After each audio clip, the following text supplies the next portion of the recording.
23 नवंबर को निर्यापक मुनि पुंगव श्री सुधा सागर जी महाराज ने 2 शुल्लक और 12 ब्रह्मचारी भैया जी को इलक दीक्षा देकर थुबोन जी की धरा पर नवीन इतिहास रचा।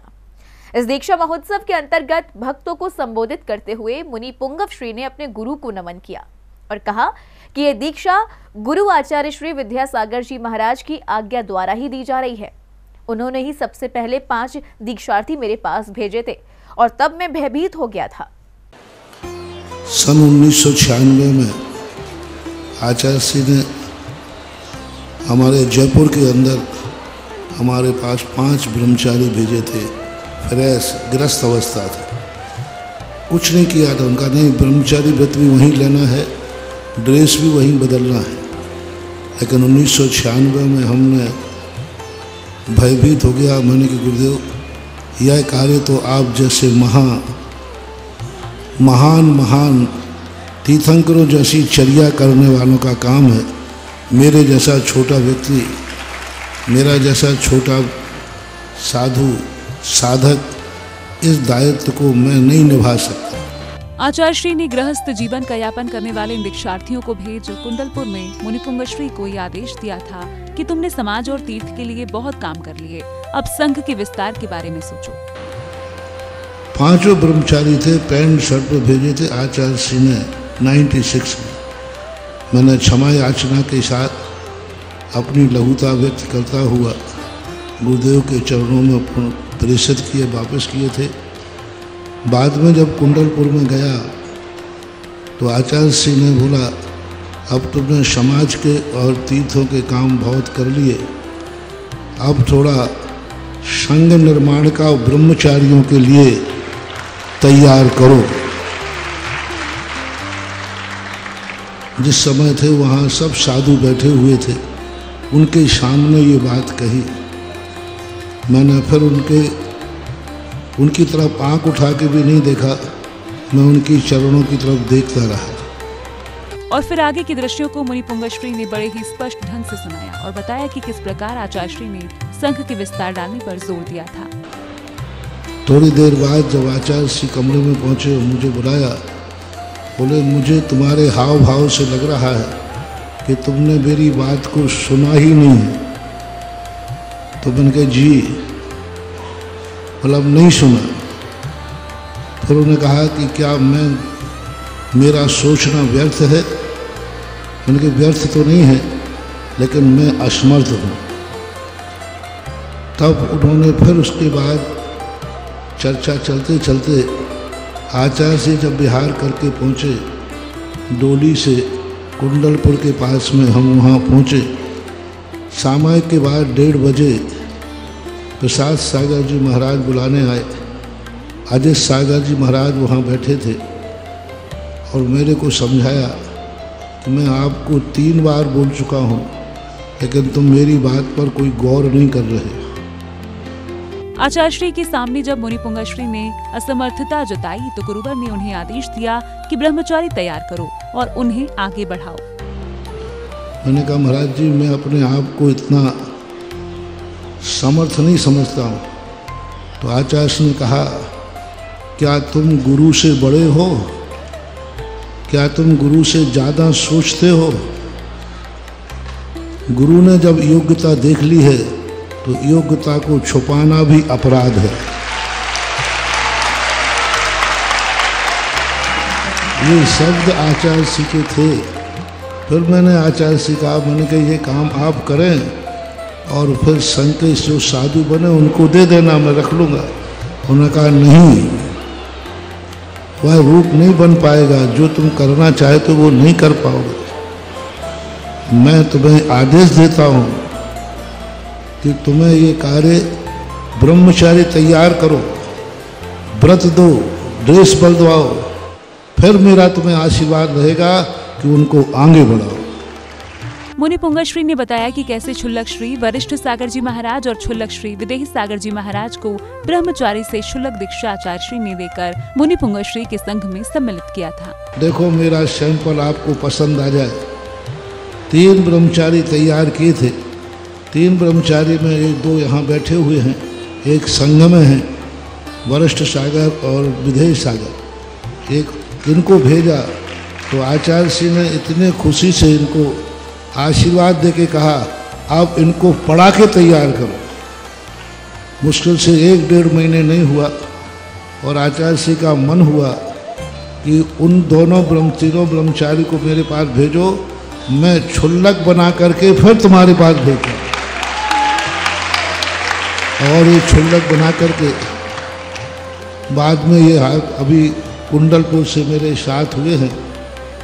तो कहने का भाव ये है कि गुरु का कितना बड़ा सोच था। उन्होंने 10 निर्यापक इसलिए बनाए थे ताकि ये 10 निर्यापक 100 शिष्य तैयार करेंगे, और ये कहते हुए आचार्य श्री ने निर्यापकों को संघ सौंपा था। उन्होंने 10 निर्यापक इसलिए बनाए थे कि ये 10 निर्यापक अपनी अपनी योग्यता से 100 शिष्य तैयार करेंगे तो 1000 शिष्यों का समूह। आचार्य श्री का सोच था कि मेरा लगाए हुआ पौधा 1000 साल तक चलना चाहिए, और 10 निर्यापकों को इसलिए तैयार किया कि 10 निर्यापक जगह जगह जाकर के अपनी अपनी योग्यता से साधुओं को तैयार कर 1000 साधु यदि तैयार होते हैं, आचार्य महाराज की मूल परंपरा में, तो कितना बड़ा सोच आचार्य महाराज का था। और अंत तक वो सोच गए। अंत में जब उनकी समाधि, अंतिम प्रवचन आप सबने टीवी पर सुना होगा, सबने लाइव में सुना होगा, अंतिम बात उन्होंने कहा, मैंने 10 निर्यापकों को संग सौंप दिया है। मैं इन कार्यों को करने की रुचि में नहीं था, लेकिन गुरु की आज्ञा से तो आसमान में भी छेद कर दूं। तो मैं भी इस कार्य को करने की रुचि में नहीं था, ना मेरा मन था, लेकिन गुरु की आज्ञा और गुरु की भावना के लिए तो मैं संसार में तो क्या, इस आकाश में भी छेद करना पड़े तो कर सकता हूँ।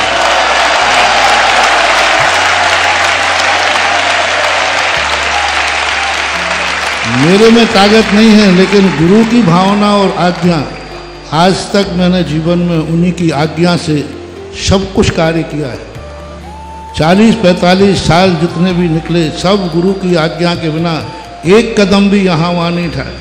परिस्थितियाँ अच्छी आई चाहे बुरी आई, लेकिन गुरु आज्ञा का कभी उल्लंघन नहीं होने दिया। और ये सारी समाज को मालूम है, और हमारे पूज्य आचार्य गुरुदेव विद्यासागर खुद जानते थे, और आप सबको मालूम है आचार्य श्री का प्रेम वात्सल्य, और सबने कुंडलपुर और रामटेक के मिलन में गुरु का वात्सल्य देखा हुआ। और आगे मुनिपुंग श्री ने संघ नायक आचार्य श्री समय सागर जी महाराज को अपने बड़े भाई के नाम से संबोधित किया, और इस दौरान पूरा प्रांगण तालियों से गूंज उठा। इस परंपरा में हमारे संघ के हमारे बड़े भाई समय सागर इस समय वर्तमान में आचार्य हैं, और वो हमारे संघ के ज्येष्ठ हैं, हमारे ज्येष्ठ भ्राता हैं, अग्रज है, और वे वर्तमान में आचार्य पद का निर्वाह कर रहे हैं। और उनको भी मैंने समाचार भेजे थे कि मैं आचार्य श्री की आज्ञा, उनको भी मालूम था क्योंकि आचार्य श्री ने दीक्षा देने का आदेश वर्तमान आचार्य श्री समय सागर जी के सामने ही दिया था, और दीक्षा देने की सूचना मैंने आचार्य श्री समय सागर जी महाराज को दी थी, और वहां से सहमति मिलने के बाद ही दीक्षाएं दी हैं। उनके सामने ही कहा था कि जो आचार्य श्री ने कहा था मेरे से, जो भावनाएं आचार्य श्री ने कही थी, उस भावना के अनुसार मैं यहाँ पर कुछ दीक्षाएं देना चाह रहा हूँ। ये सूचना मैंने आचार्य समय सागर महाराज को भेज दी थी। और आज सारी दुनिया के सामने मैंने इसलिए कहा कि मेरा कोई शौक़ नहीं था। यदि मेरा शौक़ होता तो 40 साल पहले भी ये काम शुरू करता। सन 1996 से तो शायद पंडाल में यही लोग बैठे होते, तुम्हें जगह नहीं मिलती।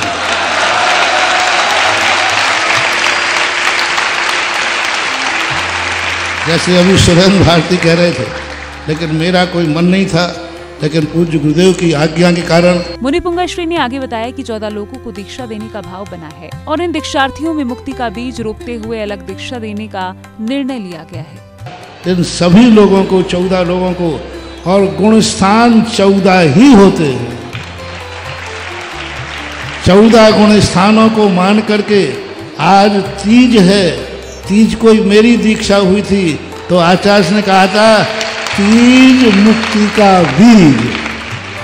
आज इनको भी हम मुक्ति का बीज यहाँ स्थापित कर रहे हैं और सभी को दूसरा जो उक्कट सावयाणम जो लिंग है, ऐसा एलक लिंग देने का भाव कर रहे हैं, एलक पदवी देने का भाव कर रहे हैं। समय को थोड़ा ध्यान रखना है, इसलिए विचार कभी हम और रख देंगे और शाम को भी देखेंगे। अभी संस्कार भी करना है। आप लोग शांति से बैठे रहो। एक इनका तो उपवास है, तुम्हारा एकासन ही ठीक है। गुरु आचार्य श्री विद्यासागर जी महाराज की आज्ञा और संघनायक आचार्य श्री समय सागर जी महाराज की सहमति से मुनिपुंगा श्री सुधा सागर जी महाराज ने छुल्लक श्री वरिष्ठ सागर जी महाराज और विदेही सागर जी महाराज को अलग दीक्षा दी।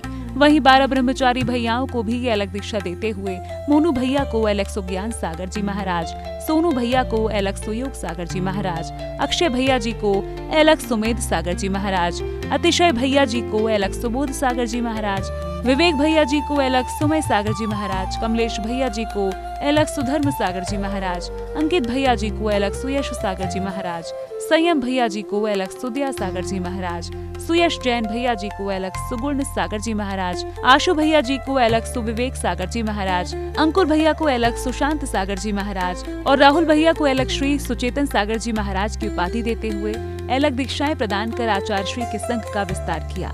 जन फोकस के लिए अशोकनगर मध्य प्रदेश से ब्यूरो रिपोर्ट।